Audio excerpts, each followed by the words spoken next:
Hey there guys, I welcome you all back to another tutorial, and today let's learn about the mirror entities, right? We hit Control N and get back to the part files. That's where we start. Now let's take a plane, shall we? Let's go to top plane, sketch. Let's draw something like a rectangular shape, right? We go to rectangles, corners in rectangle seems nice. So this is just gonna be a random rectangle with no specific measurements. We go to features, extrude boss. This is me just making up a shape just to give an info to you guys. Okay, now in the sketch, let's make a circle or hole, shall we? We go to circle in a random place. Let's make this circle.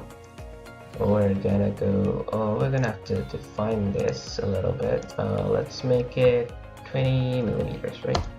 Okay, now we go to features. We make an extruded cut in here, 10 millimeters or blind, whatever you want to do it.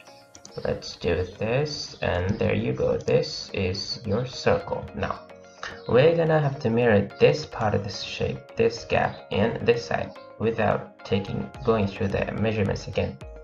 Now how are we going to do it? We're going to use the mirror tool, right? Let's click the mirror tool. You're going to see two parts. See the features to mirror and a surface to mirror, right? So the feature is already selected. Let me just delete that. We're going to need a surface. Now how are we going to click the surface? Let's go back and select a plane. We're going to have to select a plane or a surface. So if you can see, the highlighted part of the right plane is going to be my surface of the mirror of how I want to mirror this, right?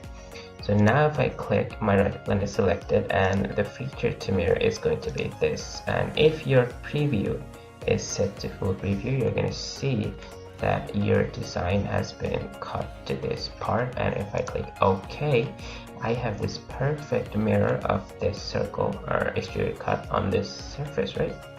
Now that was how to mirror a specific part. Now let's mirror a full body, shall we? So in here let's select the top plane, right? Now we go to mirror options again.